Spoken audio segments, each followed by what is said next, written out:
What's up, fight fans? Let's talk about it, man.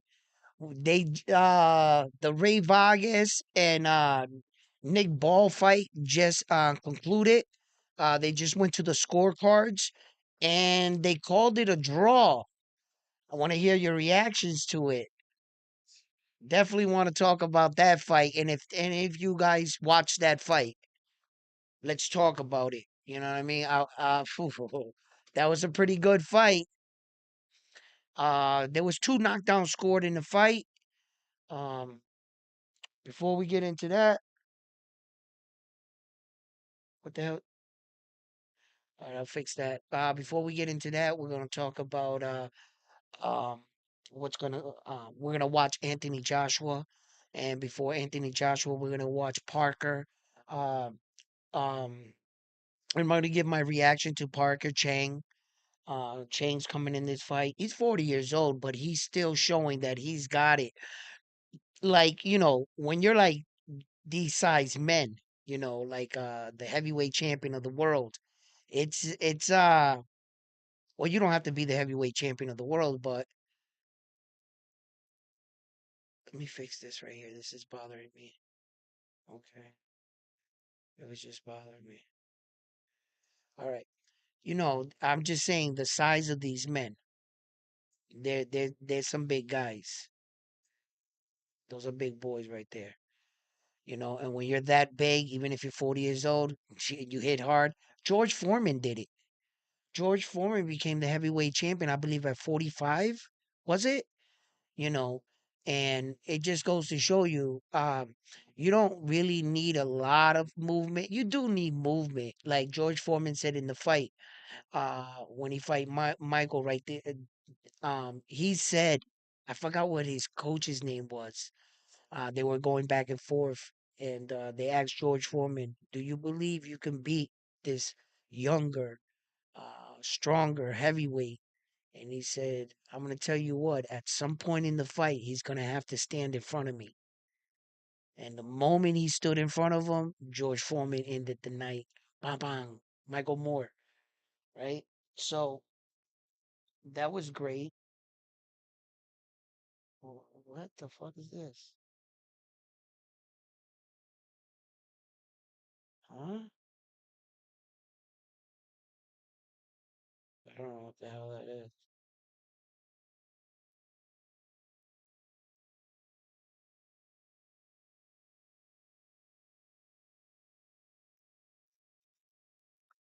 I feel like the fight with Ray Vargas here and Nick Bell, I believe it was scored right. What's up? Armando, what up? How you doing? Salute, brother, in the building. You know what I mean? We're gonna watch this fight and get your reactions. So, Chang and Paul, Parker, they're about to enter the. He looks good. Did you guys see and notice that Tyson Fury was in Parker's dressing room? Yeah, I'm showing him the love and shit.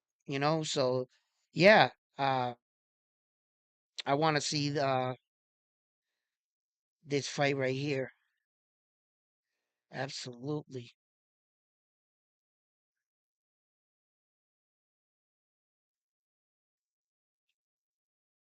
Zhang, look, Zhang is a good fighter, but I got Parker in this fight. I got Parker in this fight. He's good. He hits hard. Hopefully Parker just doesn't stand in front of him. I hope he just doesn't stand in front of him. Evander Holyfield, yeah, well, George Foreman, Evander was a lot younger. Evander Holyfield was a specimen of a man. I mean, he fought the way he looked. Right? Right? He was just like I said, he was like the black Russian, and like the white Russian in Rocky 5. He was just like a black version of him. Right? He fight like that, like he was like Drago, and his technique was crispy. He just never was a real heavyweight, Evander Holyfield. You know, he hit hard. He had that, semi heavyweight punch, but the guys that he were fighting were just giant sized men. A normal size, like regular 200-pound, could not take a punch from Evander Holyfield. He'll knock you the fuck out. Yeah. Evander will knock out the average dude. You know what I mean? But these guys were well trained, well seasoned, of getting hit by really big heavyweights. And when you're at the cream of the crop, you got the iron chins up there that them heavyweights, and that's what like made Evander look like he was smaller. But in fact, amongst regular men, Evander Holyfield would wipe the you know everybody else out. He was just, with the most biggest of the biggest men in the planet. Yeah. What's up? All right. What up, baby? How you doing in the building? Check. Yo, did you see that? Yes, of course. I'm waiting for y'all to come in and talk about it. I'm waiting. Let's talk about it. What are your reactions? Who do you think won that fight? Listen, before I get your give me your reactions as we go along, right? Okay. Nick gave away too many of the early rounds trying to concentrate on that big shot that he finally landed. If he had tried to set up that big shot, working behind the jab, if you're going to play that Mike Tyson style of going in, that's exactly what he needed to do. Nick Bald played out on the outside when he didn't have to do that. That was Vargas's range. He allowed Vargas to steal those earlier rounds, the first half of the fight. Nook, that wasn't his range. Either you were gonna fight on the inside, and then Vargas invited him in like the middle part of the fight. And that's where Nick needed to be, not in that mid range where he was. And then at the end of Vargas's punches, I was upset with him when he finally caught up to that ass. The first knockdown, it was a knockdown. It's not my fault. You were off balance. As long as he connected with that punch on your way down, that is official. Vargas can complain. He was complaining the whole fight about a bunch of shit. I believe his mind was out of the fight and it was showing the ring rust that it was catching up to his ass. You see, that's when the athlete thinks they can just go in the gym, do one training camp, and get right back to where they once were. That showed its ugly face because he had that little dude Bell controlled the whole fight. What happened was he got a laxy daisy on him, and that little dude lunged in and caught him with that shot. Once he caught him with that shot, he was in and out of danger. The dude was catching him, but he fell in love with that one shot. Had that dude caught him with the shot and then just boxed him, just touch him, keep his head buzzing, he might have been able to finish Ray Vargas. But he kept wanting to hit him with that big shot. I was like, listen, I get it. The big shot got you there. But remember, you can fight, brother. Calm down, and just touch him. Hit him. Keep his head busting. Two knockdowns in the fight. That's crazy, right? It kind of reminds you of that Ah, ah, Colbert, the Chris Colbert fight, when he got dropped twice and he ended up winning the fight, right? They ended up giving it to him. And then homeboy knocked him the hell out. Right? But, but I believe the fight was scored correctly. But I don't know what the hell Vargas was talking about. I went to it, Dare to be graded. Yo, homeboy's not from Saudi Arabia. But what he meant was he's a Muslim. I think that's what he was trying to say. I don't know. I was like, that dude's Muslim. I think he's British, bro. I don't think he's Muslim. Ray Vargas was saying some shit like he got me confused. Like I'm like, at what point did you think you just fought him in because the crowd was on his side? That's just an underdog. They saw the height difference, 8.5 inch difference, and the crowd was like, "Damn, man, look at that little dude! Come on, little guy!" That's all they did. That's all they did. Like Ray Vargas, I don't know, man. Um, get somebody to tap you on the shoulder and tell you what's going on, right? But ah, that's tough. That's tough. A draw. I mean, you see, Bell had to like close it. That last 12th round, he still had one more round to impress the judges. And instead, in that 12th round, he just went out there and let fucking, like fake like he was going in and let Vargas beat on his, like, you don't fight a last 12th round like that. I do believe that the two knockdowns were 10-8 rounds. Yeah, 10-8 rounds. But, I mean, by 114, 112, that's saying that he won 5 rounds. And then the two knockdowns, 10-8, 10-8. Yeah, yeah, yeah. It's about right. That's about right. And he gave away too many freaking rounds. But kudos to Nick Ball. Um, he fought his heart out, but he had to recognize some things in the fight. Let me read about what you guys say. Yo, bro, Nick forgot the game plan. Yeah. Yeah, come on, man. He was trying to knock, yeah. When he caught him with the shot, that was his moment. Yo, his coach, like I know it's probably his coach was saying it to him, but he just wasn't doing it. Because he just had to like right there in that moment, bro. He kept throwing those big shots. I was like, homeboy, relax. Just hit him. Yo, and tell me yes or no. When Nick was hitting him with that jab that he was like stepping in with it, he was catching him. He was snapping his neck back. So he had the speed to catch him. Just snap up top, snap to the body, and then, set it up. Work off the jab. No. Oh, I got him hurt. Oh, oh. He had that fight. And he was down the whole fight. I remember like, I was watching the fight. I remember like in the 6th round, homeboy was pitching a shutout. I gave all the first half rounds to Ray Vargas. Yeah, but it goes to show you Ray Vargas can be beat. Just when he was looking like it was impressive, and I was like, potential opponent. Can you say potential opponent? Right? So I'm like, now I'm saying victim. Victim.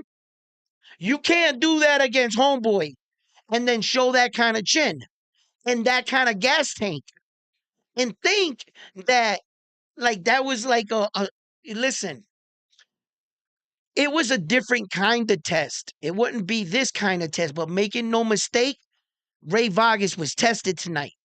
That's just a different form of a test.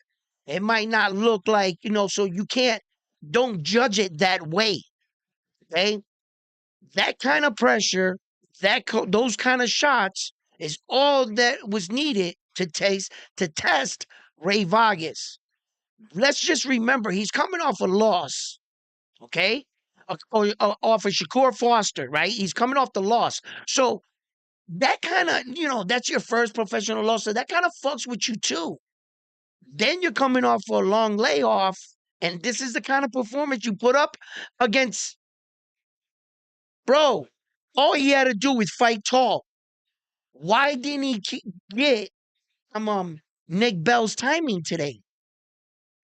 At some point, Ray Vargas did lose focus in the fight. He wasn't making the right reads. He was just basically fighting him. I think he took his height and kind of underestimated homeboy. He thought he just like there's just no way. I don't even need a game plan. This guy just not gonna beat me. My attributes and everything are just too much for him. I'll just fight him. And he didn't, you know. And then Nick, right, fell in love with one shot. He truly thought that the way to success tonight was to land one shot and knock him out, and he stuck with it. He didn't box him. No, and you know, I mean, he had a couple moments where he put his hands together. He put a couple combos together. Yeah, he did. Not enough. Not enough. It was too far in between. Yeah, it was too far in between. And without those 10-8 rounds, without those two knockdowns, he might have won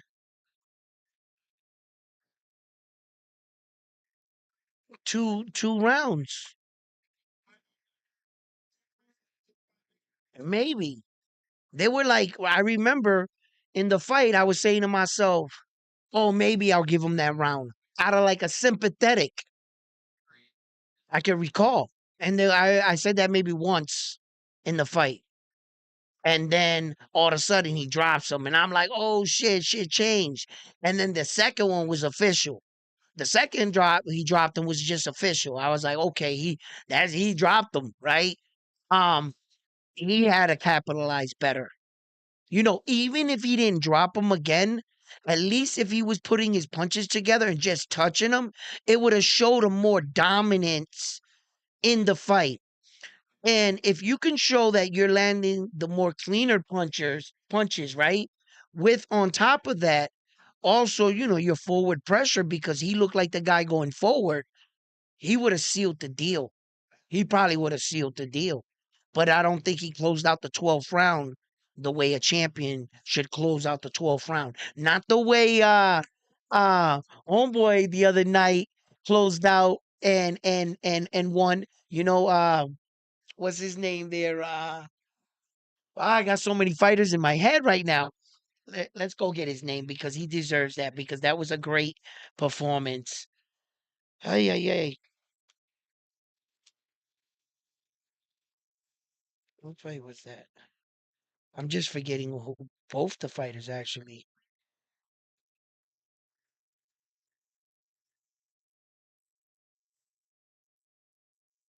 Oh, here we go.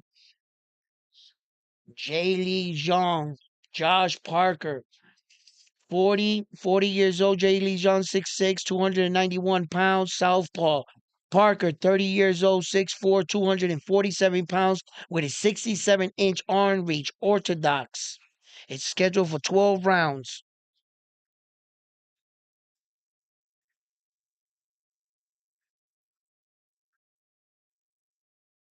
Riyadh, Saudi Arabia. Yo, that shit is beautiful. That little ball and shit that they got out there and shit. It be like a picture and it's like a dome and it changes all kinds of settings and stuff. You know what I mean?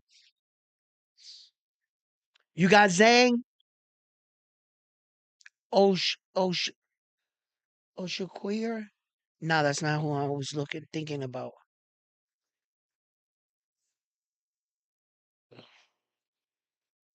Let's get this party started, he said.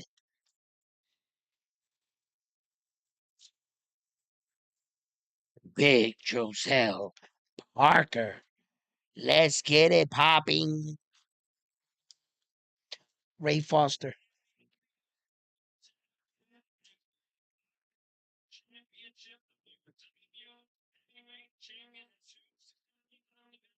Nice.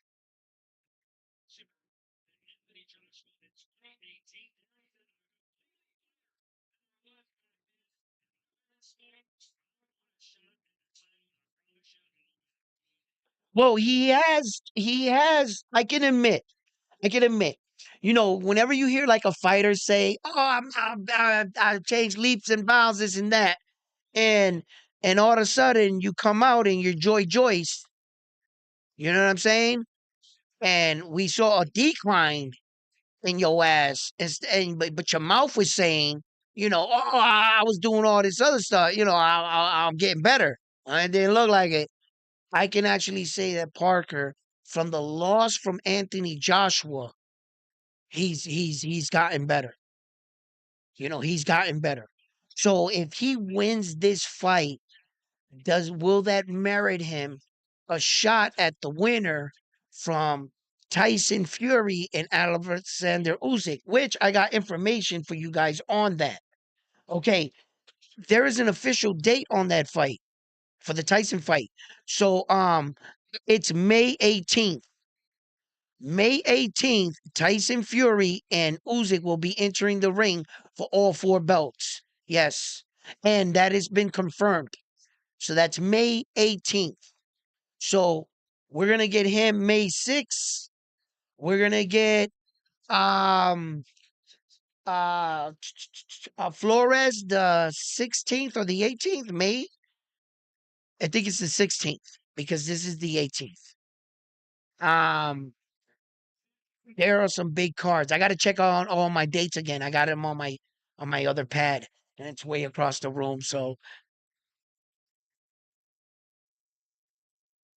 you, ooh, 7-1 underdog against Wilder, and he came in and shocked the world, huh? A 7-1 underdog. Wow, the odds maker in Vegas gave Wild. It's that one punch, bro.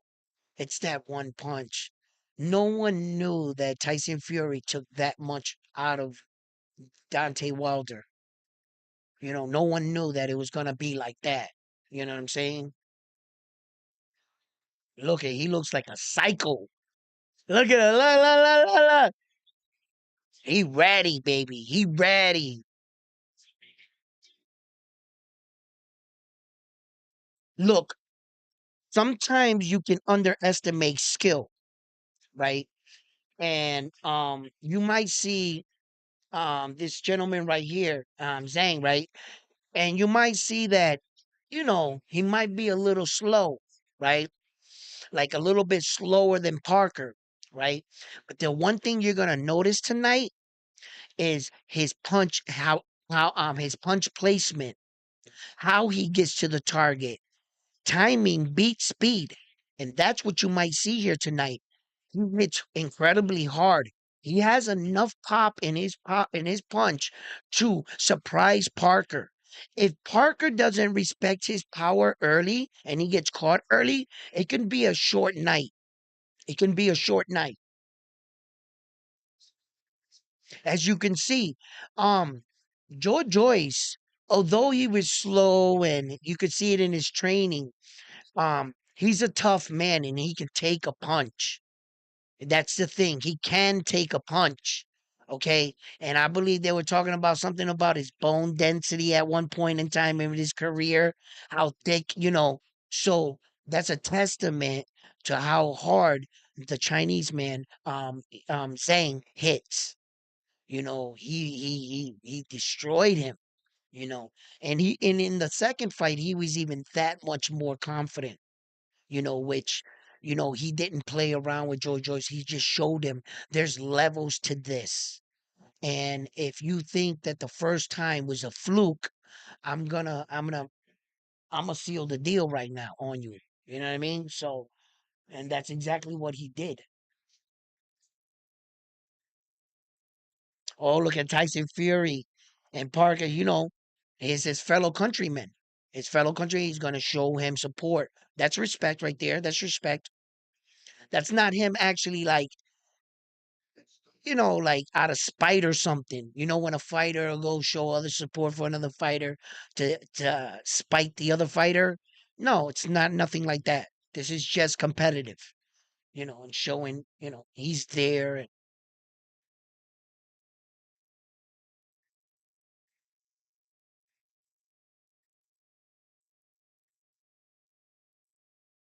are we in the building now? Yeah, I think this one was all out in the same ring because they're fighting the co-main event is in here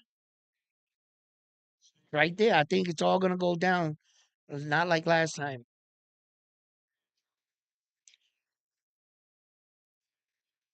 They they they trying to get make money back on this fight. Yeah, they didn't go like dumb stupid this fight, as you can see. Like the first one, you know, they're treating all the fighters like royalty. That's without question. The event is incredible. better than most boxing events out here or anywhere else. Incredible. Hands down, best, right? Not quite like the first one where Tyson Fury and Francis Ngannou fought, where they didn't they pulled out all the stops. You know what I mean? Was very it was right there too. But all the champions that they invited and all the stars that came out on the first time, you know, this I mean it's up there. It's up there. This is definitely has that Las Vegas feel of type fights and it goes to show there's no title on the line. There's no title on the line, okay? And them Saudis are saving boxing, bro. And I love it. I love it.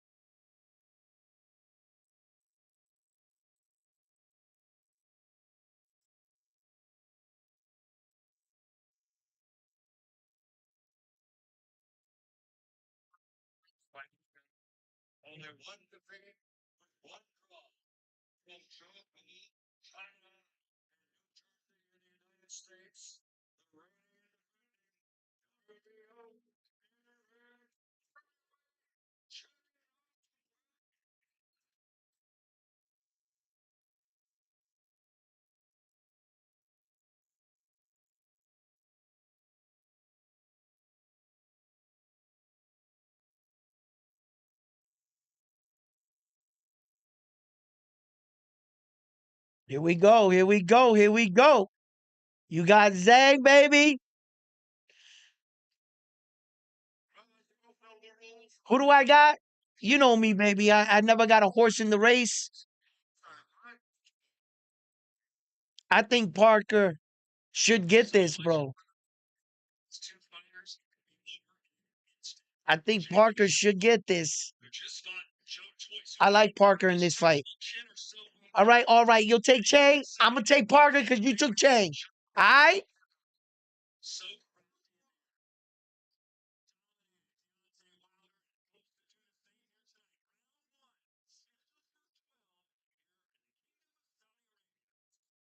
Here we go. Yeah, they're feeling. He looks huge, huge. 291. He's banking on the fact that he's gonna drop a bomb, huh?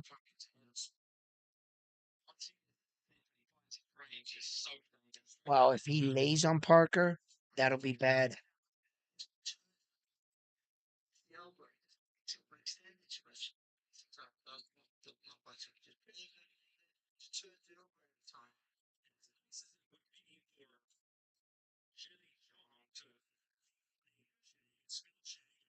Each of them are trying to take away each other's jab, not really letting.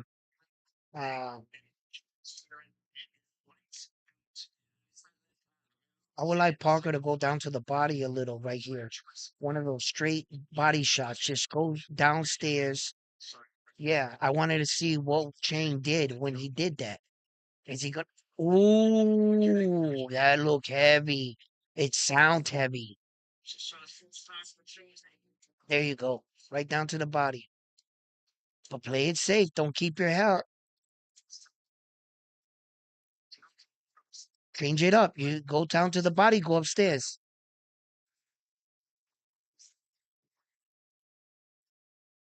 Nice shot.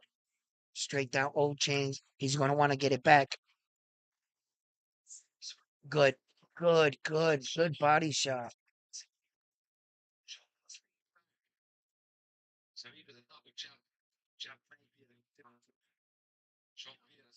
I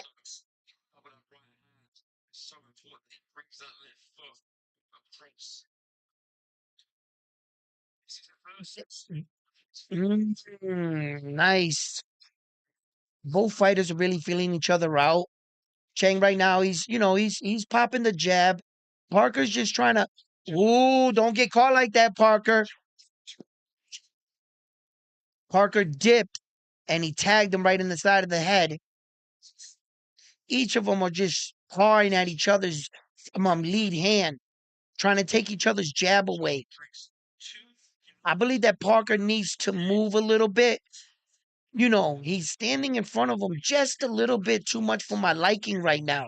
I know it's a feeling out process, and they're both trying to like, you know, feel what they can and cannot get away with.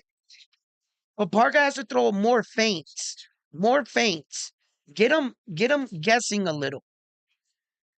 Yeah, he's gonna have to switch it up a little bit. Um, uh, if you ask me, Chain caught he got the bigger shot that round. Yeah, Chain did get the bigger shot. So, is that a knot on his forehead, or is his head always like that?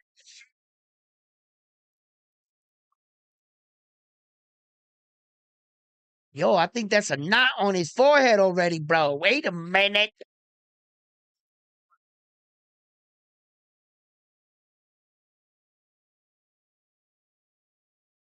He felt that left hook, huh? Yeah, he did.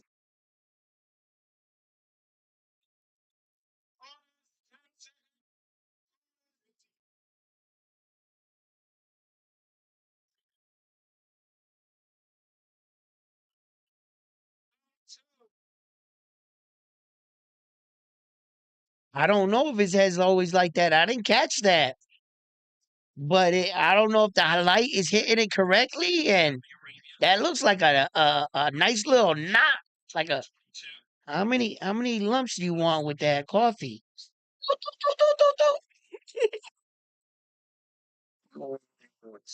Nice straight left, right down the pipe.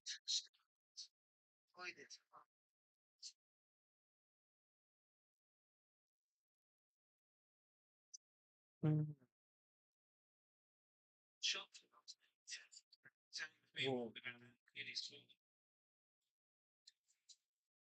Now, what Pocket has to do is go over his jab. Right when Chain throws that jab, snap the side of his head. Try to take that away from him. That left is just coming straight down. Parker has to keep his head from the center line. A little bit more head movement and see, but if he would have did that same shot at a better angle, I bet you would have landed. The fact that he's just too straight with him. Wait, look. Yeah, Parker's standing in front of him too long. Chang is gonna he's gonna go for it. Watch. 1-2 straight down the pike. He's gonna hit Chang right between the guard. I mean Parker right between the guard. Yep, look, he's trying him. Look, look, right down the guard. What I tell you. He sees he's not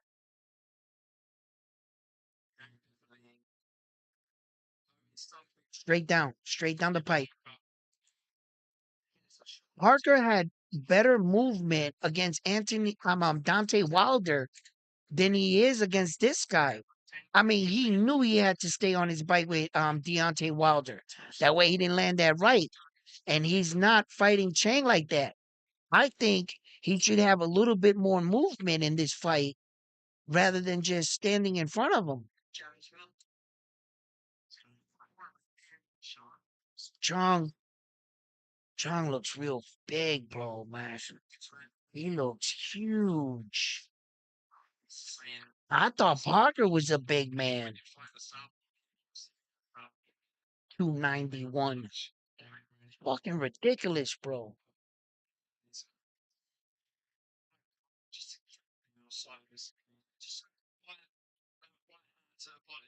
Parker's got to get his respect. He's going to have to hit him with something big, something strong, push him back. This game plan is not working for me. What do you guys think about how he's fighting right now? It's not convincing me. He looks just like he's just going backwards, like he's trying to time Zhang for a shot for him overextending. He's not gonna do that. He's just gonna hit him with that George Foreman 1-2. Boom, boom.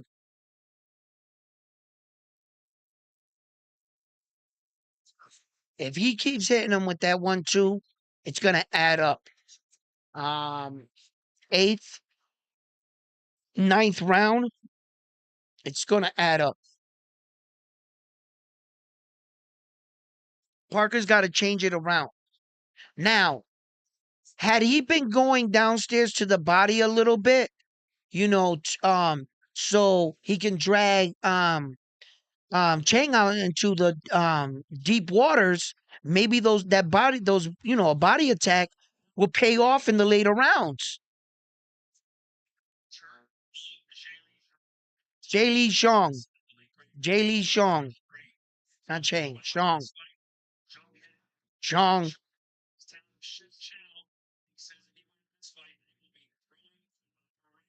course they would.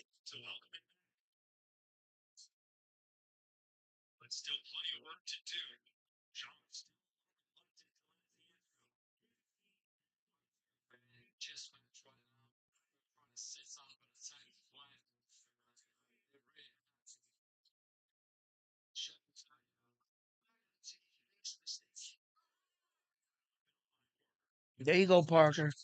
Body attack. Good. Whoa. That hook was fast. Parker, you got to get in and out, baby. Don't sit there and admire your work, because you might wake up with a flashlight in your eyes. Oh, Chong is he's clubbering him with these big shots. Now he's waiting on him. See, Parker doesn't want to play into his game.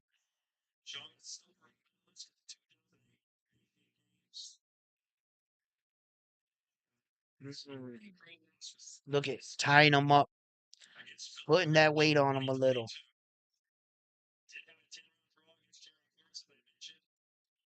Parker's got to move a little bit. You know what it is, right, guys? I'm gonna tell you why Parker looks this way. Uh, I know exactly what's going on right now. He had to put on the extra weight to fight him because he knew he was gonna come in bigger. With the extra poundage and the extra weight, he's not moving as. That's probably what he did. I needed to check the weight on what. Oh, I told you the 1-2 straight down the pike. Oh, he's just standing in front of him. He's gonna hit him with the George Foreman 1-2.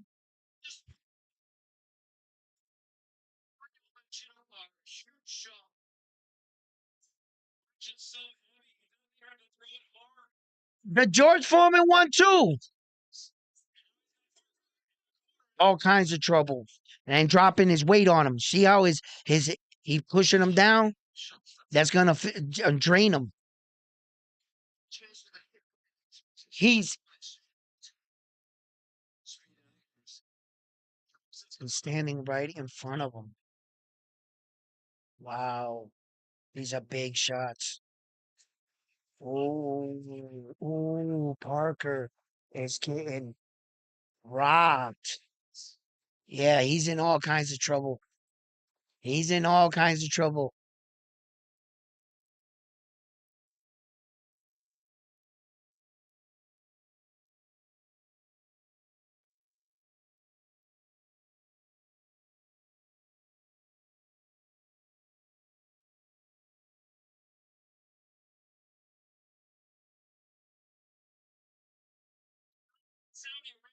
Straight down the pipe.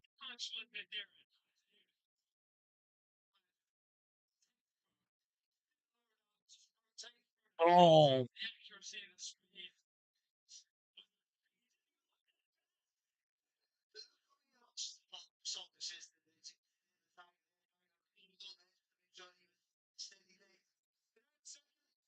wow. He's standing right in front of him.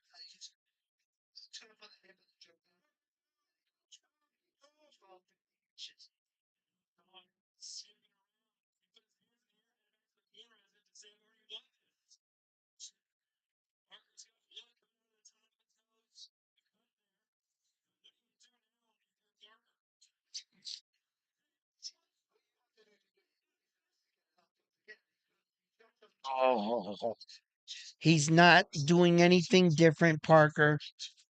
And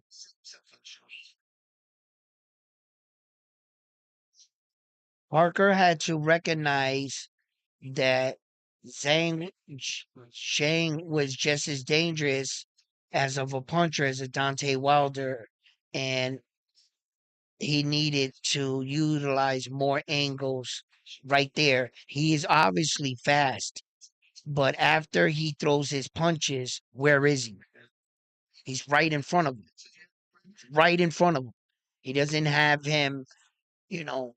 I think he can be very successful attacking the lower body and going out. See, throw two upstairs, and then your real punch that you're looking for is that body shot, and then get in and get out. And what he's doing is also when he's hitting, he's going backwards rather than throwing his punches and then, either mixing it up on the inside. Don't go straight back and don't stand up after your punches. There you go, Parker. That's his best shots in the fight right there. Parker started just going straight back. Don't blow that blood out of your nose neither. It's going to swell up both your eyes. You can't blow your nose. You look how fast Parker is compared to this guy. If Parker can survive the first half of this onslaught and fight, he might be able to come on later strong in the late half of the fight. But he's got to give him. Oh, nice shot! Nice shot! Nice shot, Parker. There you go, baby. That overhand right scored. It got his attention. Don't get careless, Parker.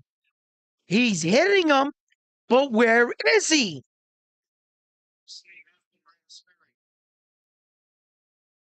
There you go. Zhang just took a deep breath. Nice, Parker. There you go. There you go.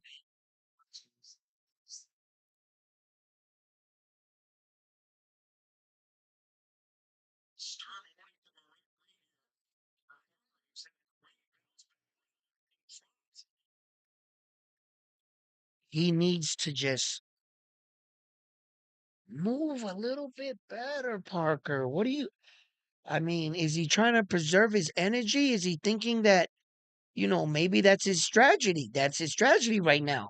He might have prepared to go through this kind of war in the first half, and they probably anticipated that. And just maybe Parker is gonna turn it up in the later part of the half, where that him and his team feel they'll be better successful against him. But I can't really understand all the way up until this point where that when he decides to let his hands go, he's obviously got good hand speed, and he's got good placement in his punches, and it's just a little like I'm like, why is he have been doing this? Maybe that's what exactly they're anticipating. They're probably going to try to come out in the second half of the fight.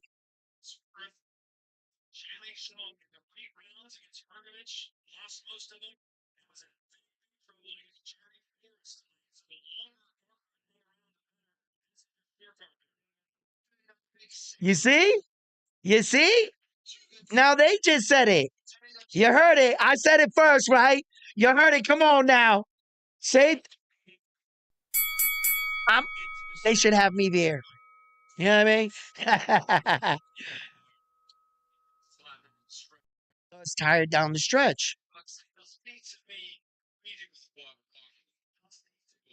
Right, right. He does need to work, and that's what I've been saying. He has to give him a little something too, because you can see when Parker decides to, you know, I understand the more you throw punches, the more you give your opponent an opportunity to counter.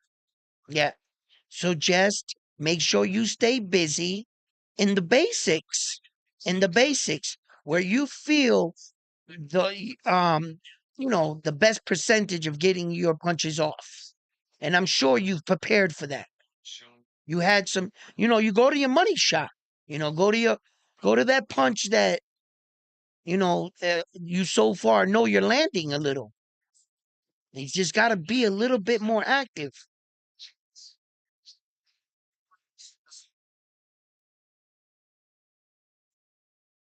Good, good, good. You see, there you go. Okay, Parker looks like it's the fifth round now. There you go. There you go.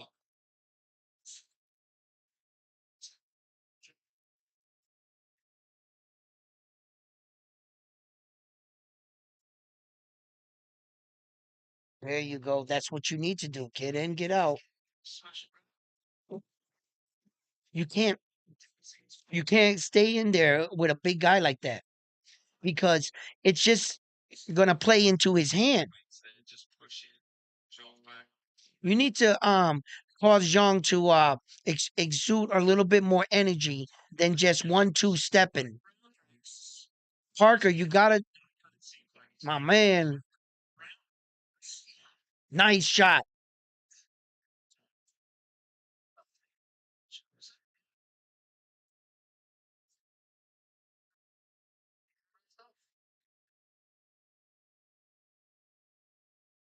Parker just his jab is like almost non-existent right now.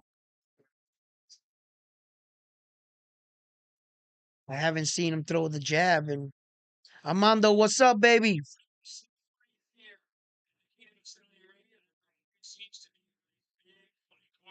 You know I did. You heard it.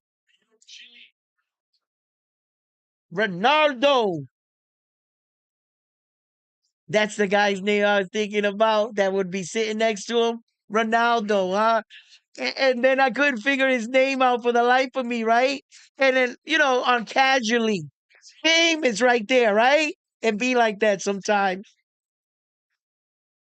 Yeah, look at everybody in attendance. They were showing a lot of people. I'm like that person. Like the guy's like, you know, they're trying to get me to remember the number. I'm like, no, no, no, no. And he comes walking in, and I'm like, hey, Ronaldo. They're like, we retired. Yeah, yeah, yeah.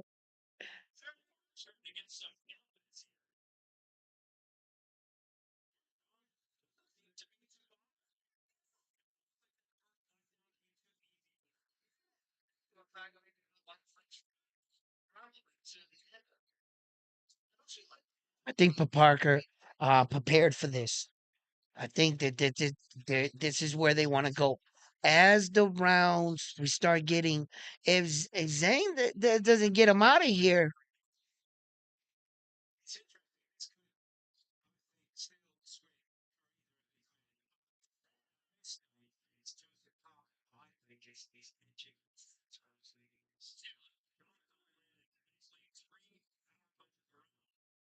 yeah, I don't know what he's waiting for.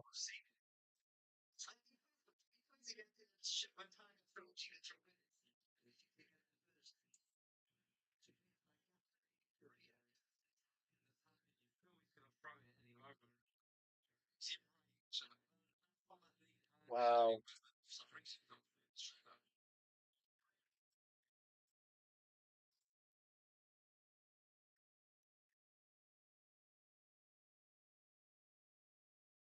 Parker's got it. Like, there you go.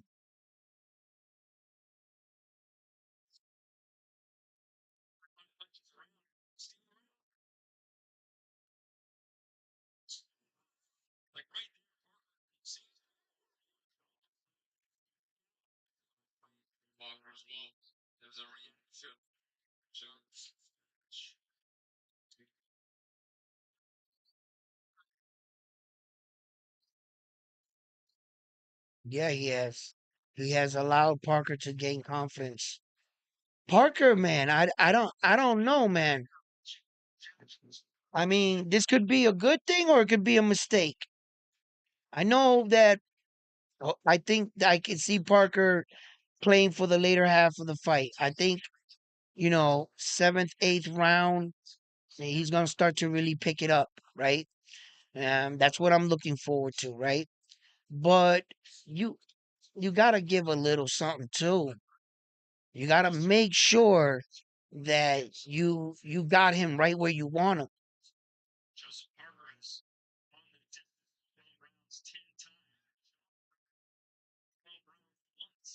Wow. Zhang's only gone the 12 round distance only once. Parker's gone 10 times.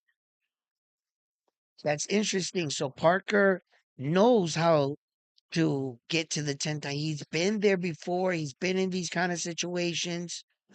And the longer the fight plays out, he's getting tired. He's getting tired.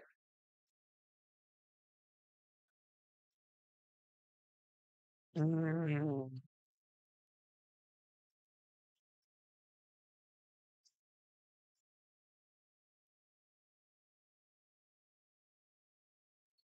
I think Parker's ahead because of Chain's inactivity of landing punches. He just hasn't landed enough punches in the round to really but remember, let's all keep it in mind that it's not by punches landed, it's effective punches. So what is the judges seeing? Are they saying that his three punches in a round that he landed are more effective and look like they're doing more damage than Parker's, you know,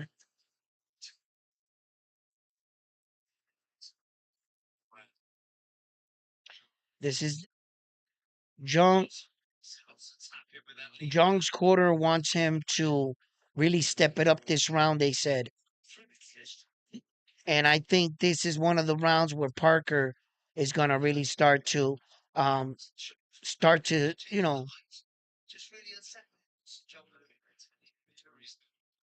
throw a little feints at him, Parker. A couple better feints, man. He ain't getting them to react to any of that little like pawing of the jab that he's doing. He's not. He doesn't got him reacting to anything. His feint game is trash.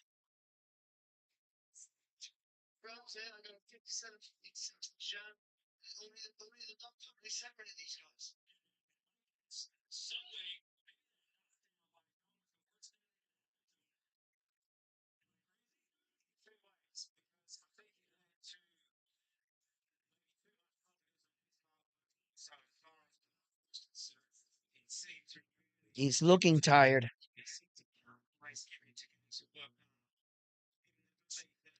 Zhang is looking tired. Oh, nice. He snuck that one right in there. Parker was leaning in and trying to go backwards while leaning. Parker's looking a little gassed. And these punches that Parker endured, let's just remember he did get dropped in the fight. So, I mean, Chang is landing a lower percentage, but I think his punch is a lot harder. You feel me? Now, let's see if he can maintain this with only gone the distance one time in his career. Parker has been the distance. See, when Parker wants to let it go, he's okay. But once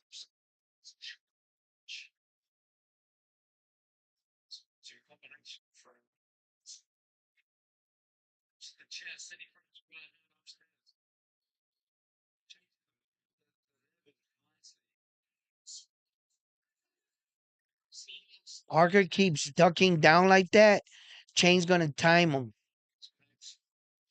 It seems like Parker linked in already twice. Right when you throw the jab, he's gonna go forward. He's gonna go down like that. Ooh. He rolled with that punch. He didn't catch him flush. Parker rolled with that punch.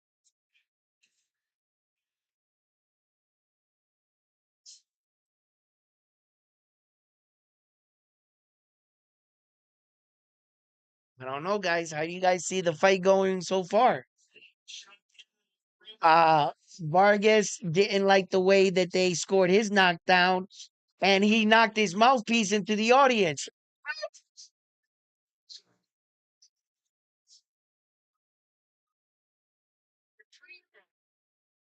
Now let's just briefly remember that when AJ was asked about the Tyson Fury and Francis Ngannou fight, according to Anthony Joshua, that was ruining boxing.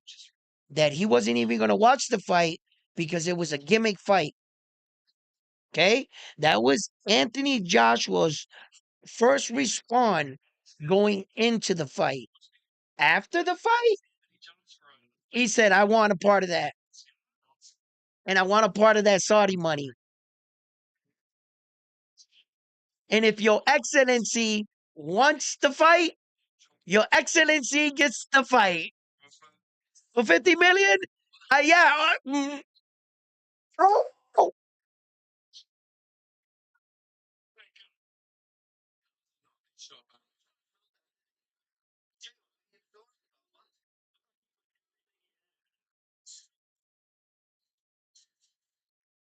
there you go. Downstairs to the body. Good. Good. Eighth round. He's You seeing how he leaned down? He's leaning. He doesn't have the stamina to lean and bounce like this. He's gonna catch him like this. He's a bit slower than what he actually is to be able to pull off that move. And you don't want to go backwards, but you gotta be defensively sound better. There you go. He needs to. Parker needs to throw 1-2, go straight forward,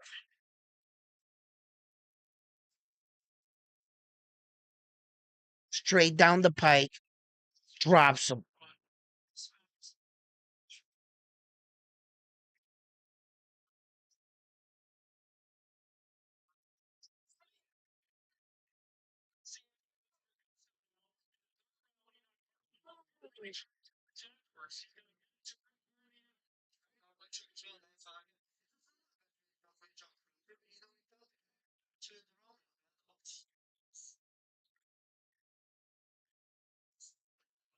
Throw the jab to the high guard and come around it and go to his body. A 1-2 to the high guard.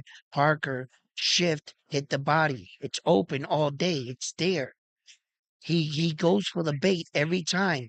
If you put something in his face, in Jane's face, he covers up like this. One step around, that body shot is there all night. It's been there all night.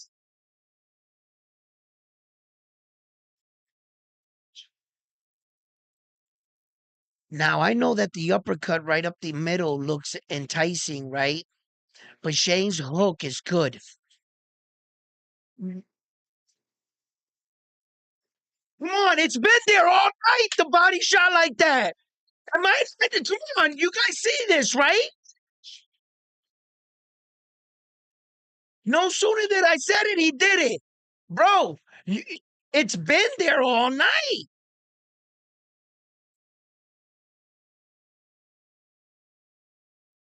Yo, can I get a round one? Y'all heard me call that, right? You seen what just happened, right? Come on, man.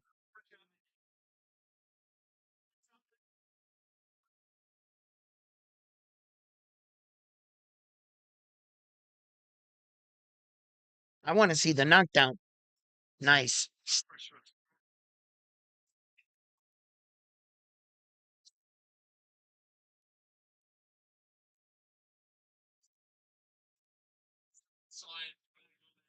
He pushed him down. Oh, he hit him right behind the ear.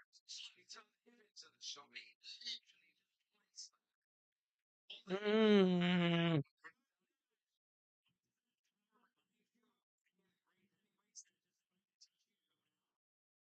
Here we go. We're entering the ninth round. I mean, Chang doesn't look that tired to me. Parker's going to have to do something. He's going to have to get his respect here back. And he saw that body shot was working. I think maybe, yeah, snap that jab right in his face, baby. Come on, Parker.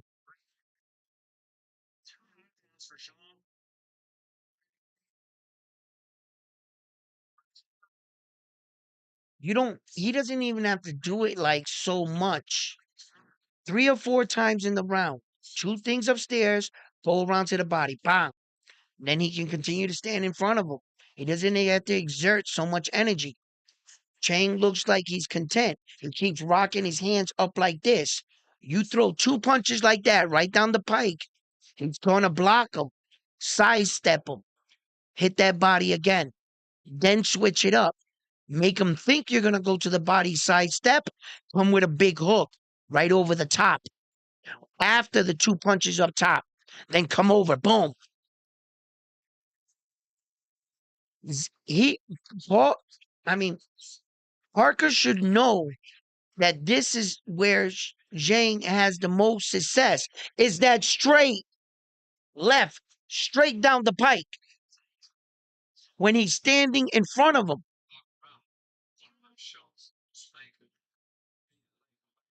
Why is Parker continuing doing the same thing? I'm not sure. And he's continuing to circle to the same side. Fighting a left-handed fighter sometimes can give right-handed fighters just that much problems. And Parker's probably looking like he's giving this performance because he really can't figure him out. And he's been hit with some big shots.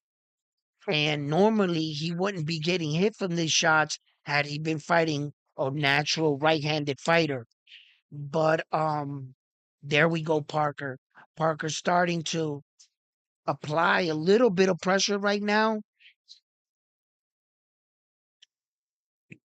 I would like him go down to the body, that straight body shot. It's open, it's there. He has the speed to successfully get those body shots downstairs on Chang right now. He still has enough in him to pull him off. One step and step with the jab to the body. Take one step in and downstairs. Fake upstairs. Parker hasn't thrown a lot of feints neither in this fight. And he's not getting Jane to react. The key to a feint, when you're feinting, you're you know, you you're feinting. What you want is for the other guy to get tensed and constantly trying to be tense or thinking about blocking it. And that in itself would exhaust the fighter. But when you got the fighter in front of you, relaxed as fuck, and he doesn't, he's just sidestepping, cutting the ring off a little bit, just 1, 2 step towards you, 1, 2. You're not really giving him or causing him to exert extra energy. That's what you wanted. That's what Parker wanted. Now, right here, this is where it is. We're in the ninth round right now. I think this is the ninth.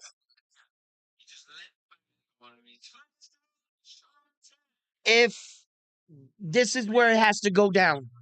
If he wants a shot at those 4 belts and the winner of Tyson Fury, Usyk, this is where the fight is going to be determined. Let me tell you something right now. Parker could have won most of those early rounds because of James low punch rate and his well, he wasn't going forward. James was the one going forward most of the fight, so he might get that too. But Parker was, he was landing a couple punches, just not enough.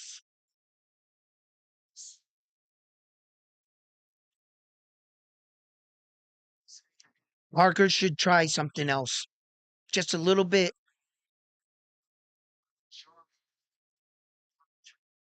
Zhang got his fight game plan down. He knows the way he's fighting him. He knows the angle he's fighting him. and he knows what to cover up.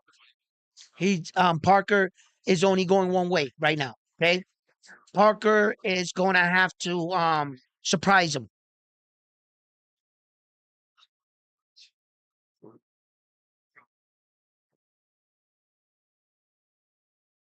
Parker's going to try to set him up with a overhand right. He's been trying to set him up with that punch for a while. He dips a little bit this way, dips a little this way, and what he wants is Chang to throw that shot first, and he's going to try to come over it. He's dipping that way. He's been giving Chang that little dip look. But you notice Parker, his dip game, all of a sudden got a little bit better. If Chang bites for that and he tries to go, Parker's going to catch him right here on the side of the head with that overhand right.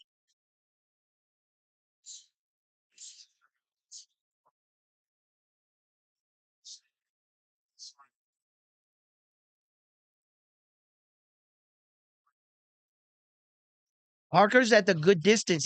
Chang's not going to be able to hit him effectively from this distance. His distance is good right now. He can't hit him from here. But Parker's got to do something. There we go. This is the distance. This is the distance he had to fight. Right here. Look, look. He's not going to be able to hit him.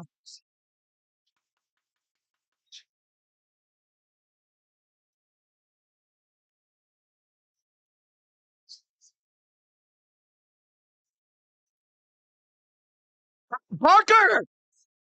It's 10 seconds you haven't thrown a punch, bro. It's at least it's better.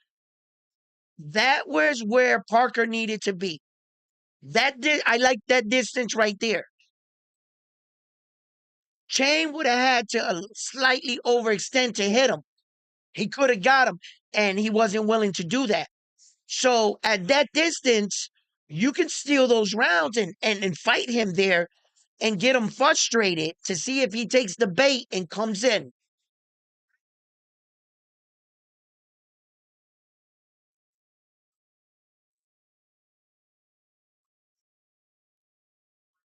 Inches.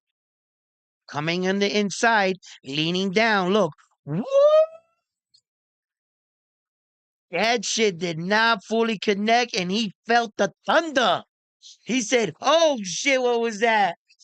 He catches him with that punch. If that punch was 4 inches this way, he's lights out.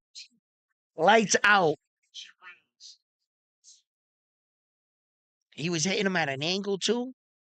Parker would he'd still be laying in the ring. Nice. Good. That's I can't believe this, bro. Parker shows that he's got good speed. He's just it's obvious. This Chinese dude got to hit hard. You got to pick your punches. He's trying to get confidence now. Good shit, baby. Good shit, Parker. There we go. You got to fight now, Parker. Fight like a champion right now. You win this fight. Close the fight strong, Parker. Chong looks like he's tiring. That shot looked a little labor there. Come on, Parker. It's time. You want to be a champion? You want to be a fighter? This is what it needs to be a champion, Parker. Fall asleep on me now. Come on, baby. Step it up, baby. Parker. No, Parker. Come on. You're going to have to. Parker, you ain't doing nothing. That ain't championship pedigree.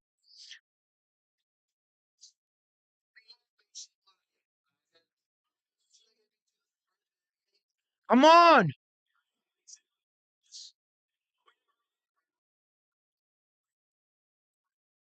Come on, Parker. You got to do a little bit more. Those punches didn't connect anything. Parker, please, for the love of God, bro, you want to win? He's not doing anything. You don't have to throw every punch with murderous intention. Touch him. Touch, touch. In, out, touch, touch, in, out, touch, touch.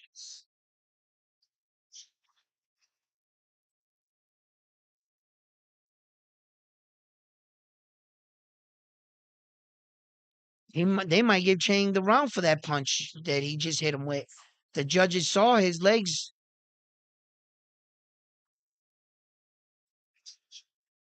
because although Parker's throwing, he's not really hitting him anything effectively. Chain is blocking the most of these punches. He's letting me down right now, man. He's not seizing the moment. You want to be you want a shot at those titles? You're gonna fight bigger men. Look who's in front of you, Tyson Fury, and then one of the fastest heavyweights, Usyk.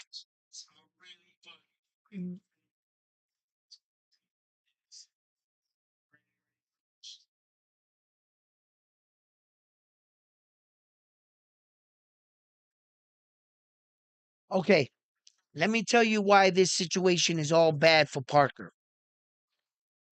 Right?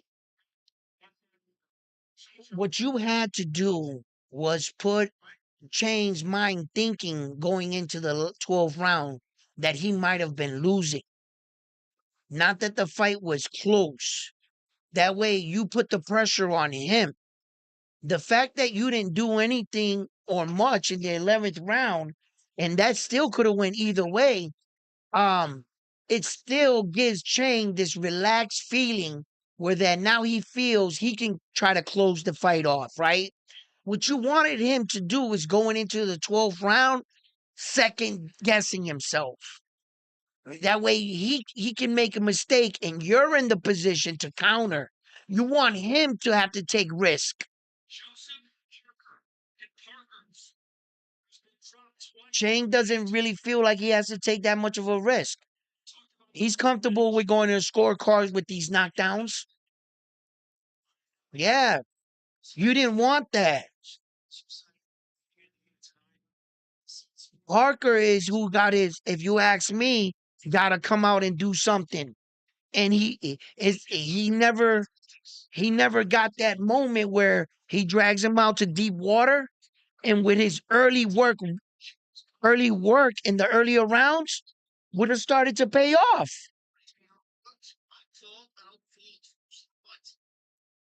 Yeah, that's unfortunate. I don't know why Parker chose to fight like this. I don't. It's probably his power. It's got him a little gun shy. He felt that power early, and it just it's tough, man. You're not in there feeling these punches. These punches could be fucking rattling your head. But if you think you're gonna fight an entire fight and you're gonna base your fight on the last 30 seconds of the fight, that's not a good strategy.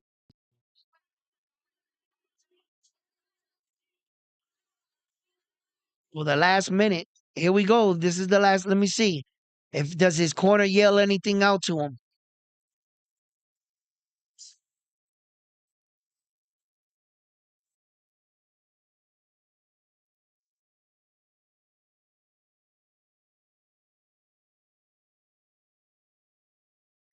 That's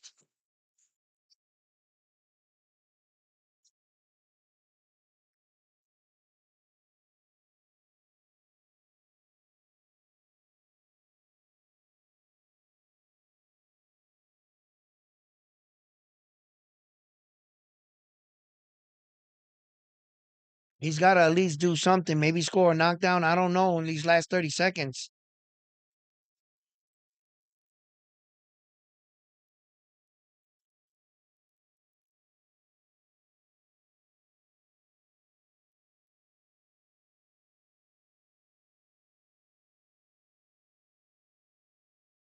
It depends how the referee are viewing it, guys.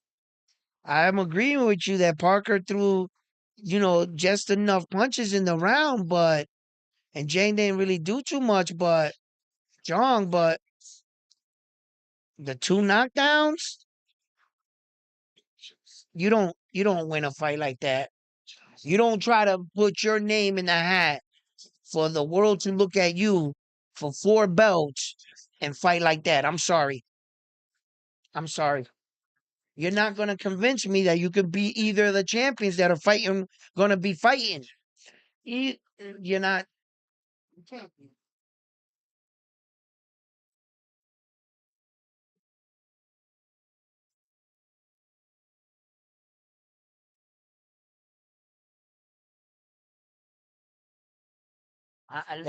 Let's check out who wins and let's see the results.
They got a belt on Ryan Garcia. Did you see that kind of belt? What's that? I think that was the WBA Lake Erie North Pacific Waters National Park. Yogi Bear. I'm titled. Bullshit ass belt out of here.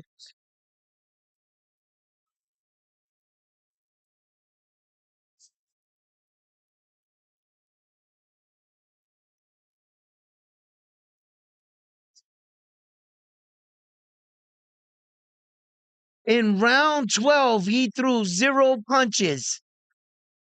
Zero punches in round 12 in 3 minutes, and it looked like he was boxing.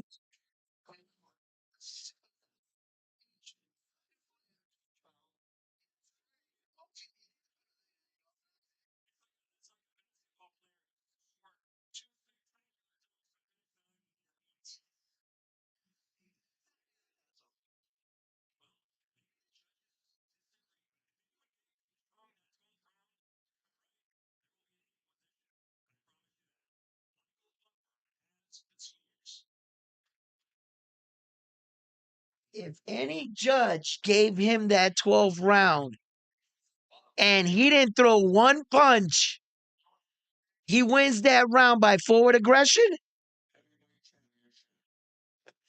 Here we go.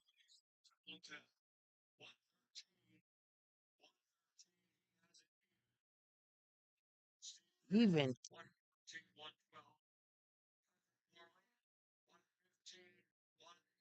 we got a winner.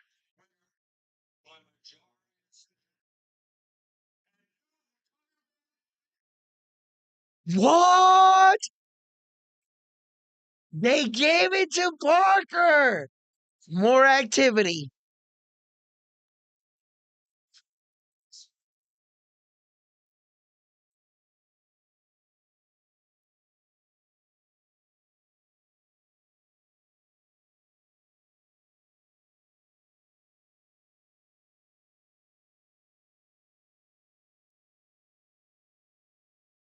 Had to throw punches.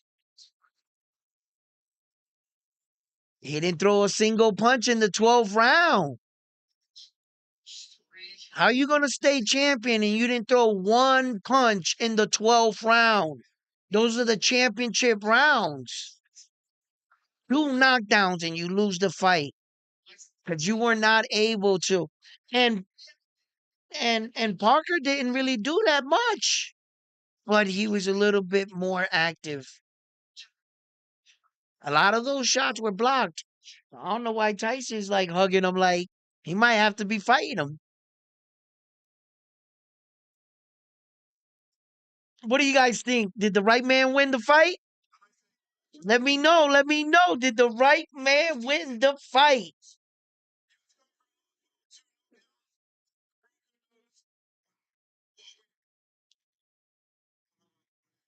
Surprise, motherfucker. Hell yeah! Wow, it's very nice. You want to feel how hard I can punch?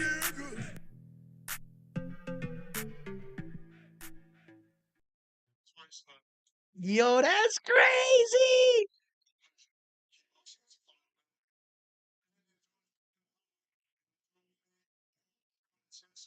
Two knockdowns in a fight, and you cannot seal the deal, man. You cannot seal the deal. What the hell is going on, man?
Wow, guys. Did you guys hear that?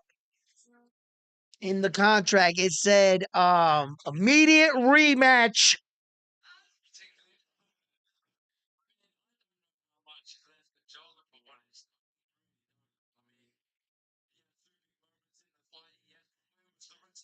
Yeah. His inactivity. But that goes to show you that, with a little bit more activity, he could have beat Parker.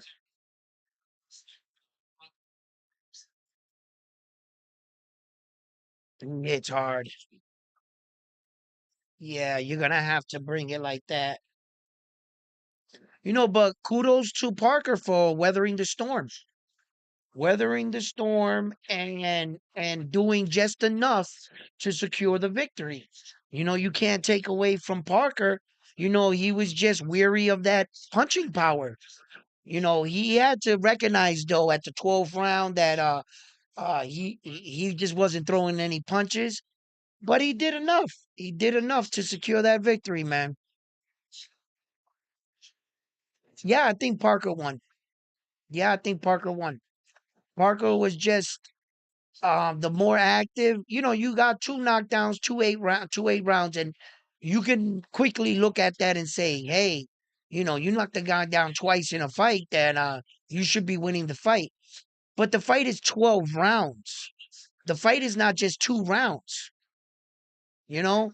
And what you're getting credit for those 2 rounds is the equivalent of saying that he won 4 rounds out of the fight. Okay. So if you give Chain 4 rounds and you score it like it is, 2 10 8 rounds, right? Um, it's correct. Parker won the rest of the rounds. Chain didn't do enough. He just didn't do enough at all. You know, in between that, you can give Chain 2 more legitimate rounds, right? So that's 6 rounds. The last 12th round, he didn't throw a punch. He loses, you know. So yeah, Parker just did just that much to win the fight. I think the right man won the fight. Yeah.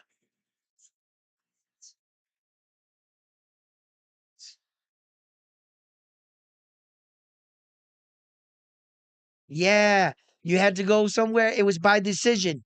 Yes, Parker won by a 12th round decision, but in first round in copy box history in a title fight, the WBO interim or whatever it was, right? Um, yeah, Usyk has the regular WBO, right? Yeah, okay. So, in the first time in boxing history, Chang didn't throw a single punch in the 12th round. He just walked like this and paced the entire fight. He didn't throw a jab, nothing, the entire 12th round.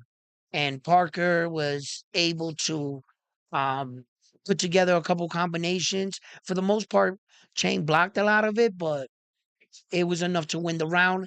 And I believe that was the deciding factor. It was razor close going into that 12th round. And Chang just, he needed to recognize that. He needed to recognize that and land something. Just anything. Throw that 1-2 like you were doing all night. He might have won the fight. Now, well, here we are, guys. We are here. We are here right now. What do you guys got?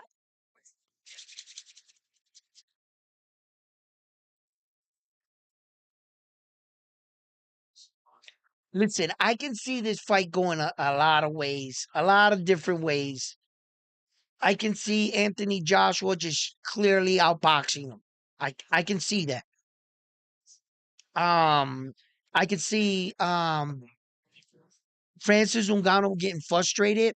I could see Anthony Joshua dancing on the outside, utilizing the jab, hitting him with the 1-2, coming underneath with that uppercut, hitting him to the body, spinning out.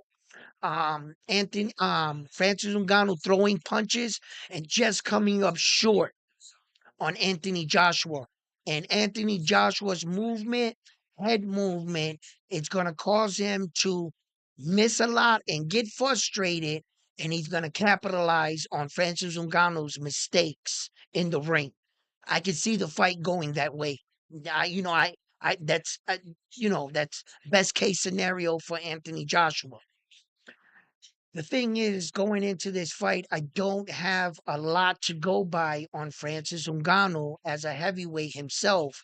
All I have is that one performance against Tyson Fury to judge him on, and I can't judge him on that. I can't judge him on one performance and say, "Oh shit, um, Anthony Joshua is going to have a lot of problems," right? No, the cat is out of the bag now.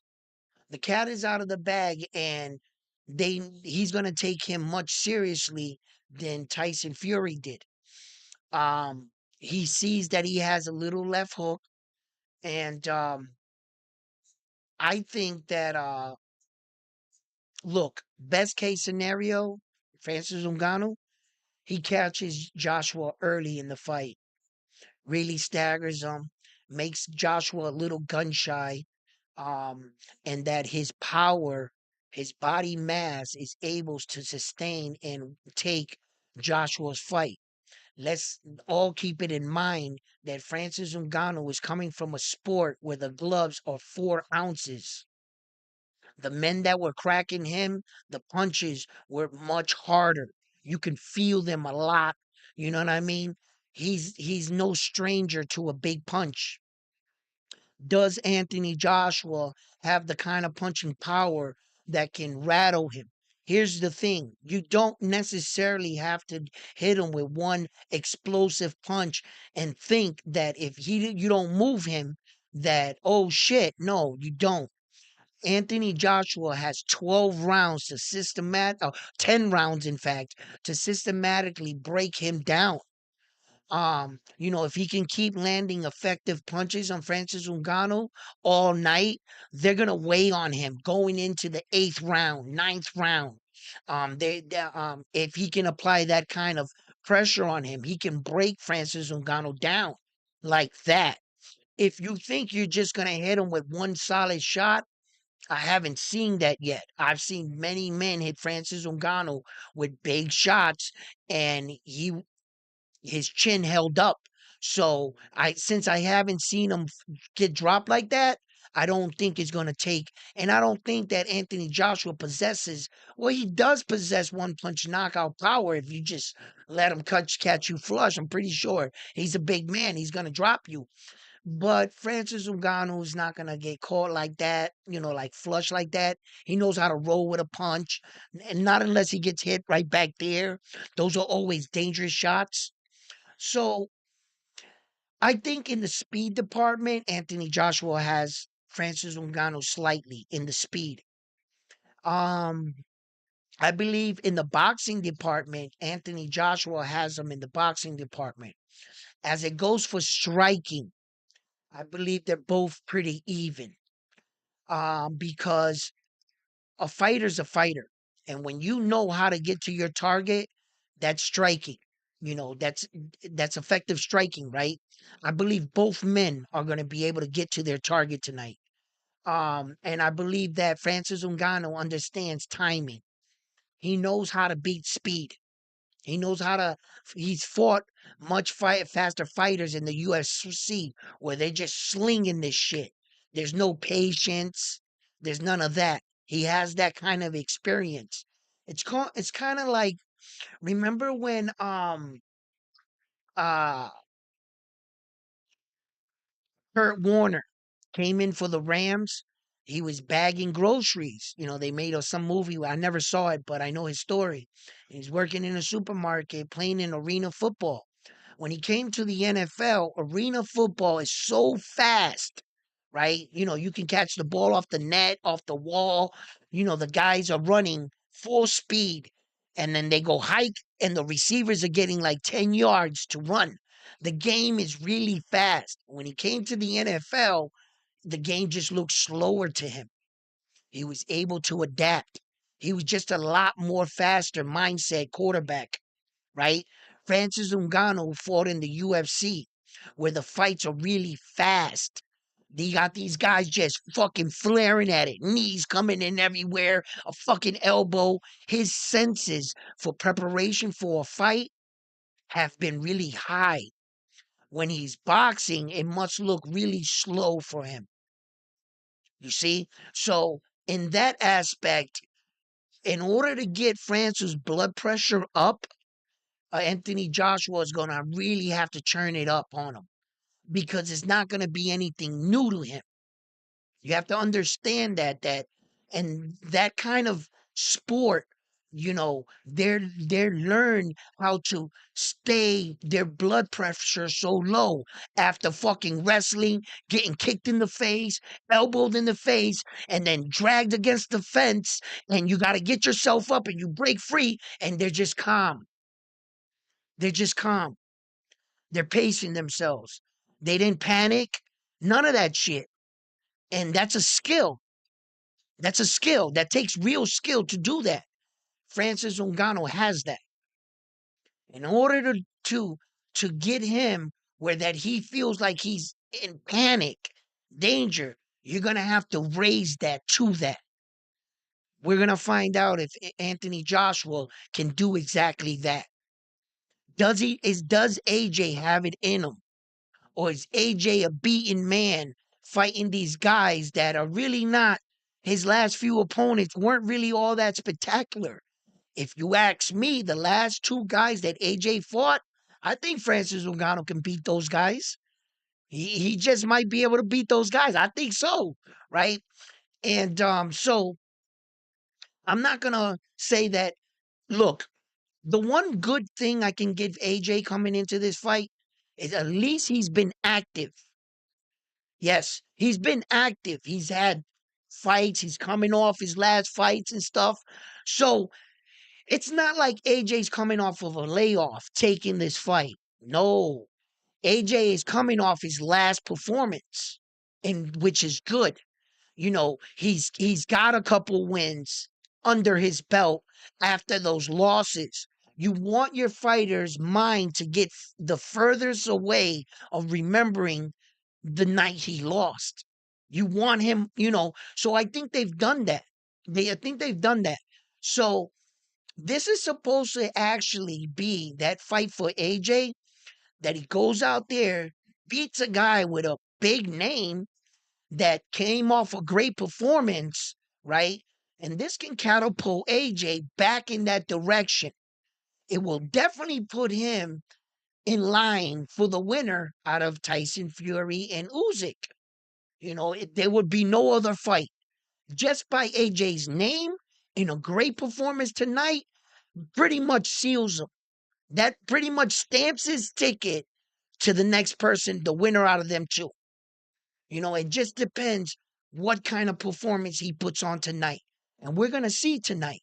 We're all here in anticipation, waiting for this event to happen. And I can't wait, to be perfectly honest with you. I see a lot of outcomes, I see a lot of scenarios in my head.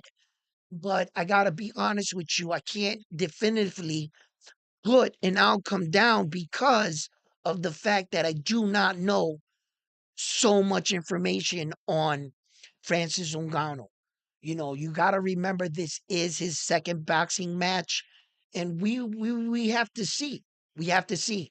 I respect the fact that he is a tremendous athlete. Francis Ngannou has shown he is truly an athlete and he is truly born to fight. No matter where you put him at, he's a fighter. He is a fighter and he can adapt to any fighting style. That's a fighter right there. He came into the game wanting to be a boxer. Then he started wrestling, jujitsu, all this other stuff, and then conquered the mixed martial world with very little experience in mixed martial arts. And he climbed the ladder in the UFC. He fell short against Miocic in their first encounter in the UFC, and his career kind of stalled out for the next 3 years. But I remind you, he had a quick rise in the UFC. He's been in moments where that after a loss, he was kind of like stunned and he went against Lewis and he didn't look good in that performance. He snapped out of it as a fighter.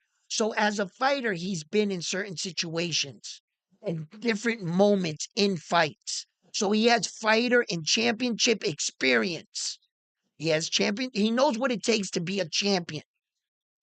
And that's championship experience in any fighting sport. So that's the same. Okay. Now, whether his skills can back it up in this sport tonight, we're going to see. Here we go.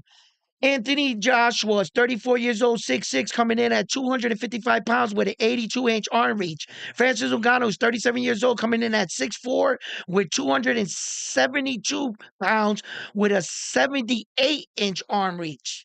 78. So he's giving up 4 inches on Joshua. Joshua has 82 arm reach.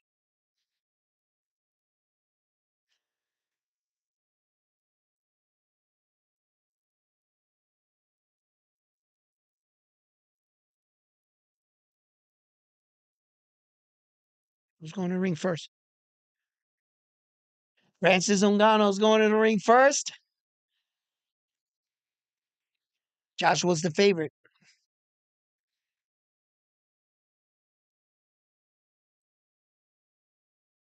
Let me hit a bathroom break. I'm going to leave you guys right here. I will be right back before we get the party started.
Here we go. Anthony Joshua entering the ring.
Eddie Hearns is doing everything, man. He is everywhere.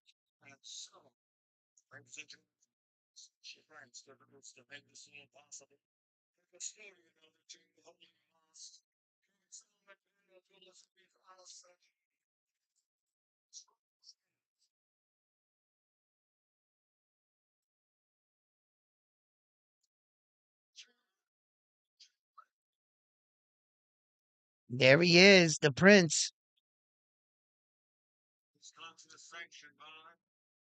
He put all this together. Wow, that is amazing. Look at the attendance. Look at the audience.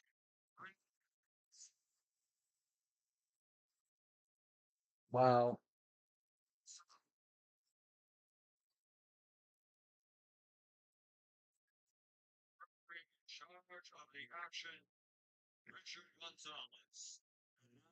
Richard Gonzalez.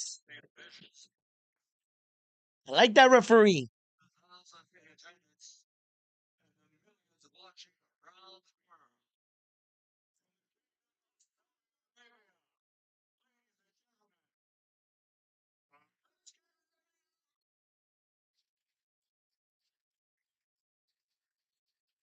Who you got? Who you got? Who you got? Come on. Let me see some comments up in here. Let's go. Let's go.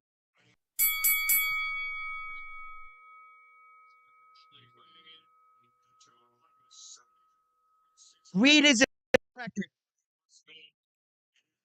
0-1. This is crazy. You say a person's fight that you ever got hyped up for, and his record is 0-1, and we're all like, yeah, huh? Huh? Come on, man. Did you ever think you were gonna be cheering for a guy that is 0-1? And you actually had him possibly winning the fight at a record of 0-1. Did you ever think you see the day? Come on, man. Stop playing. Surprise, motherfucker. Hell yeah. Yo, he said, surprise. I showed up with 0-1 record.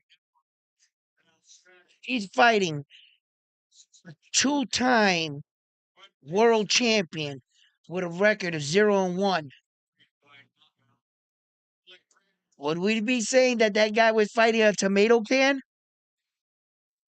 Just like looking back 25 years from now, box enthusiasts are going to be like, yo, come on, man. Look at these tomato cans Anthony Joshua fought. This guy here, he had a 0-1 record.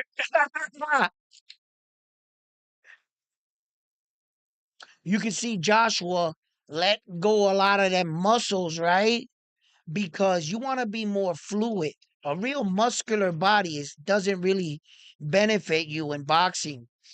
Like fighters like Evander Holyfield, I mean, he was when he was a baby, he was born like that. So his entire life, you know what I mean?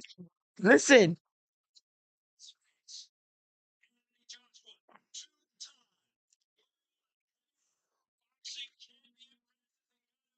here we go. Who do you got? Who do you got?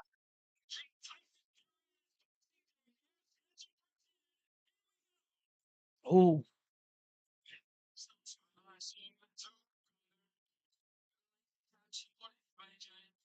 that was a nice, good check hook. He let him know you come in with that jab. I'm gonna snap you on the side of your head.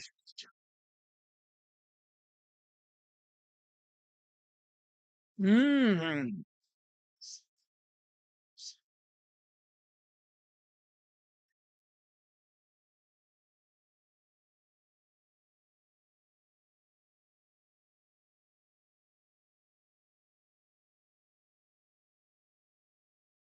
Yeah, he does. He does look a little bit more comfortable. He looks a little bit more seasoned already.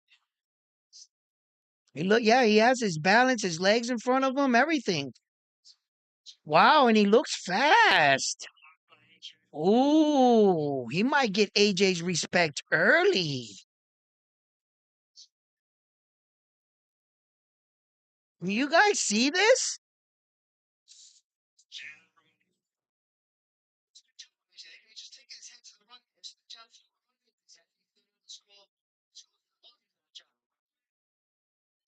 Mm. Ooh, n- nice. Yeah, that's how I feel. Like this fight could be over any second. Wow, Francis is oh my God, he's looking wait. He looks like he's the two-time heavyweight champion. AJ switching already? Southpaw? Oh, Francis?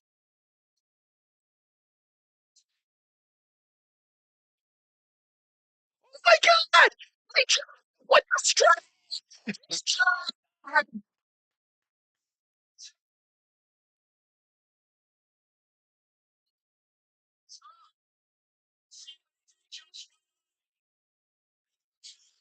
He got too confident.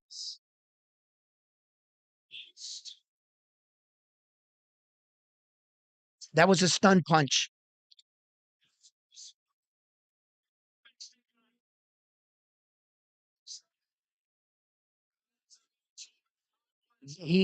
That just took away all of Francis Ngannou's good work. AJ, that's a 10-8 round AJ's way, no matter what. Yeah, he showed an iron chin in the UFC. He caught him. I want to see where his foot placement was. Was it a stun punch knockdown? It more or less looked like that. Did he catch him in an awkward step, or did he catch Francis Ngannou like straight on his feet and straight dropped him? His feet were right here. He was on his feet. He dropped him. He dropped him. He dropped him. That was a hard ass fucking punch. That wasn't no fucking like simple. He stepped into that punch. He put some dick behind it. Whoa. Now, what does that do for Francis's mind? Now, I know he's been down before in a fight when he fought Steven Miocic. He kind of shelled up in the fight, right? But since then, he rises to the occasion. I think Francis he'll be better prepared.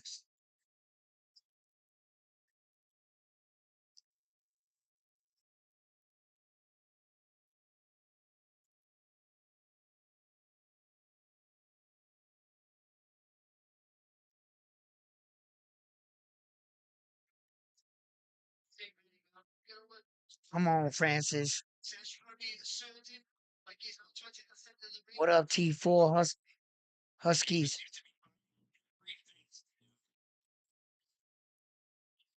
Oh, AJ's going downstairs effectively.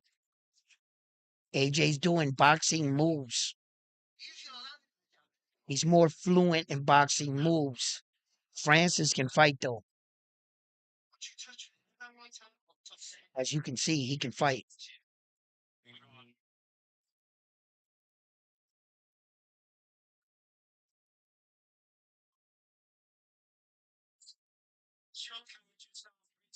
Oh,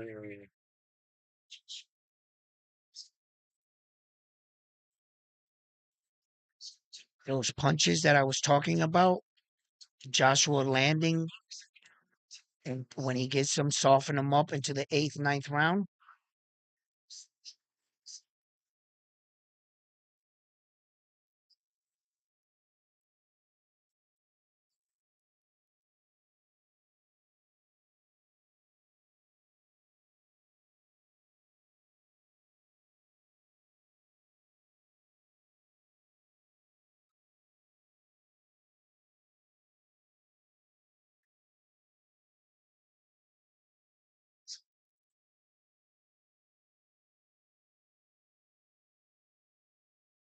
Nice, nice, nice, nice, nice.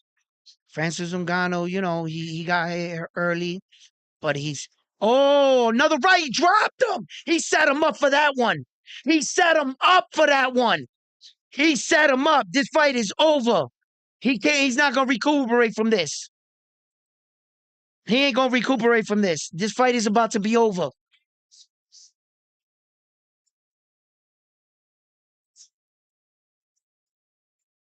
Oh, knocked him straight out.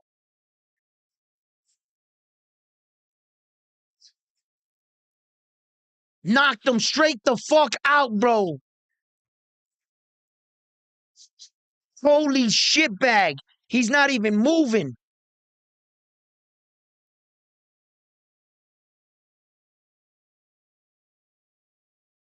That's a superior boxer right there.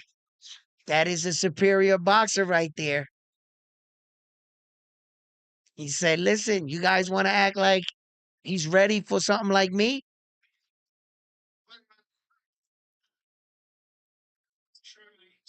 Real boxing moves. Real patient. Waited. Simple. No celebration.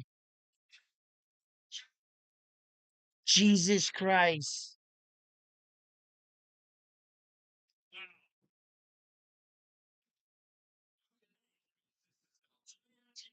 I told you Francis Ngannou wasn't going to survive that.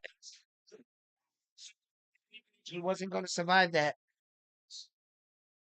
Wow, he's really out, like hurt out. Francis is still on the floor. He's still knocked out on the floor right now. He's still on the floor. He hasn't moved. He laid him out.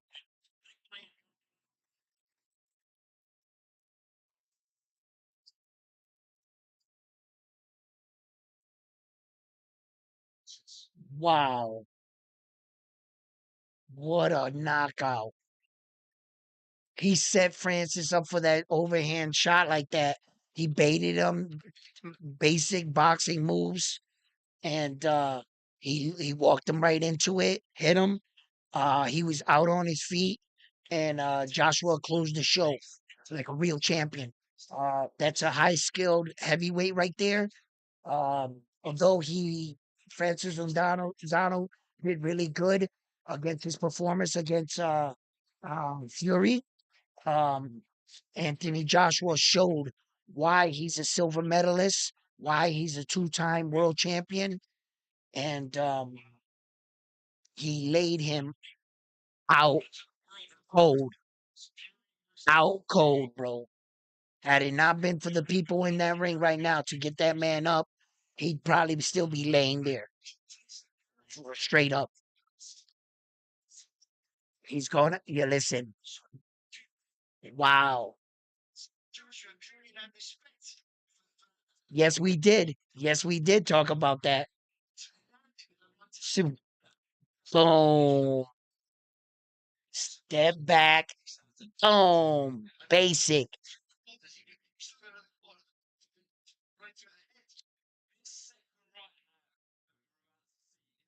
Hmm.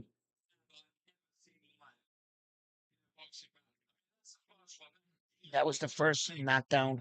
The second knockdown was even more brutal.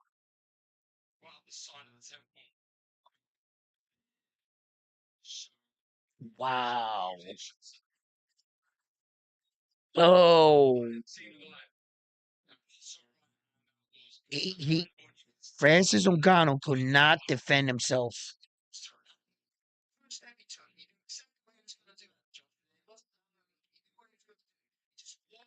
He saw he had a wounded duck in front of him, and he, from experience, from boxing experience, he knew exactly. He got to cock that hand back, and he knew even if Francis Ngannou was able to put up his guard, that he was so much in front of him, hard on his feet, that AJ was gonna knock him out. Eddie Hearns jumped out of his fucking seat. Holy shit, he knocked him out. Talk about being humbled. I'll beat you twice on Sunday. And that's that Saturday you got to worry about. Surprise, motherfucker.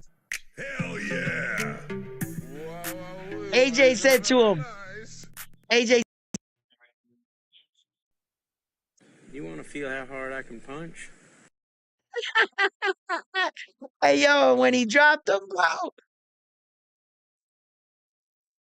Yo,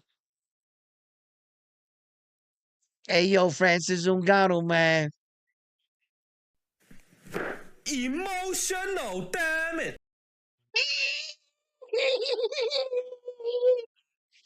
Yo, hey, listen, our boxer, what if he would have knocked him out? What of them UFC dudes would have been saying about us? What you saw was brutal, but what you saw was the truth. He came into that fight 0-1. You saw what happens to a fighter coming in against a former two-time heavyweight champion of the world. What's going to happen to a fighter that comes into that fight 0-1? That's exactly what happened. Anthony Joshua, my hat's off to you. You did your job.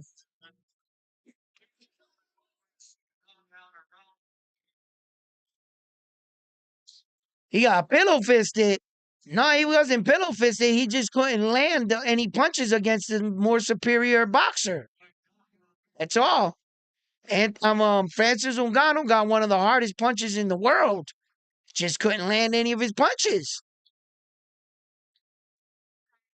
He got knocked the fuck out by AJ. Francis Ngannou might want to stay off social media for the next few days. He's gonna see a lot of memes post. Yo, he might want to stay off that. Yeah, of course, he proved that he's in another level.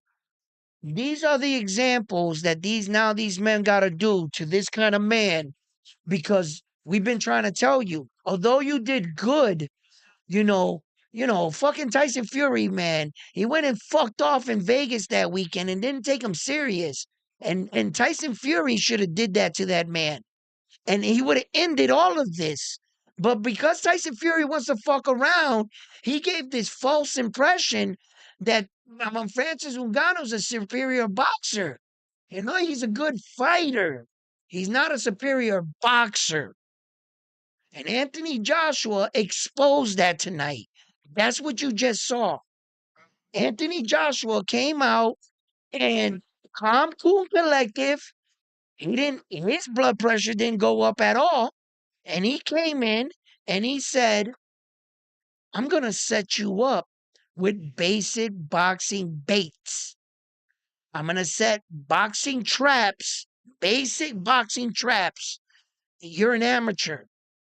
You should be able to catch him with that. That's exactly what he did. Basic boxing traps. He stuck his chin out there. Francis threw it to shoot it. He went backward. Francis overextend in that dead space, and he went over the top and drilled him. Basic fundamental crap. Fell for it. Lack of boxing experience. Had he had boxing experience, he would have saw that and wouldn't have went into it and overextended himself and got brutally knocked out.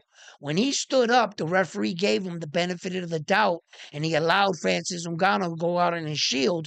And Anthony Joshua obliged and said, "You want to go out on your shield? Hold this." And Joe and laid him out. He Yeah, well, yeah, give him, Francis can come again and he can fight another boxing match and he can get more experience. And with a bit more experience, he is a behemoth of a man. He shows that he does have skills. He just needed to fight a little bit lower opponents. If you ask me, he needed more. They threw him right into the lion's den. They gave him the top of the top fucking heavyweight champions of the world. They were kind of setting him up for failure. They hyped him up and threw him in front of AJ, and AJ showed the world, look, this is gonna be one round, figured him out, step back, pow. Basic shit, bro. Knocked him out. Listen, fight fans, I love you guys. I really have to go. I gotta get something to eat and get my dog something to eat here too. I've been here for quite some time. But yeah, I hope you guys had a good time. It was a great show. I hope you guys enjoyed the fights. I like calling the fights. It gave us a good night of boxing. So we got a lot of boxing ahead of us. May's gonna be a really big month, year. May's gonna be a really big month where we have fights all throughout May. May 6th, May 8th, May 16th, I think May 12th, the 13th. There's so many fights in May, and I'm going to go on tomorrow. We're going to talk about the schedule of May and what we got in front of us, and we can talk more about this fight right here when I have a little bit more time on my hands. So, fight fans, thank you for checking in. Please give the video a like. If you haven't already, subscribe to the channel, and don't forget to click the bell notification icon so that when I upload a video, you will always be informed.